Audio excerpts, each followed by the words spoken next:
All right, number 5, 6, I don't know. You know which one it is. It's this one. 1/4 x plus 1/5 equals -3rd. Looks scary, doesn't it? But we've been doing this the whole time. And you're extremely intelligent and very, very gorgeous. So just had to throw that in there. You won't have a problem with this. So, first thing I see, or we should see, is that we have different denominators all the way across the board. That whole number can mess people up. So, I would have my students write that as an improper fraction. We're just a -3 is just a -3/1. That way, we're working with all fractions, and we can see what our common denominator between 4, 5, and 1 would be. Again, we'll just multiply 4 times 5, we'll get 20. That's the lowest common denominator. 1, 5, and 4 are all factors of 20. And to do that, we have to multiply the 4 by a 5, right? And the 5 by a 4. What we do to the bottom, we have to do to the top. So the 4 becomes 20.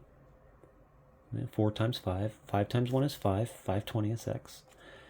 1/5, we have to turn that to a 20. 5 times 4 is 20. And 4 times 1 is 4. So we have 4/20ths. And then -3, which we converted to -3/1, which we still have to.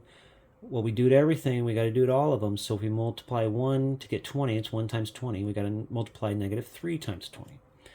So we get everything is all the same now. That's what we want. When we get 520x plus 420 equals -60/20. Okay? Don't get scared by these numbers. Just work the process. The numbers are made to look scary, but it's also made to force you just to follow the steps. Because it's not about not about the math, it's about the process. Okay, what we get, so we have everything isolated, or we have everything converted. We need to isolate the variable now. We got a couple things to do here. We have two processes here. We have a multiplication, we have addition.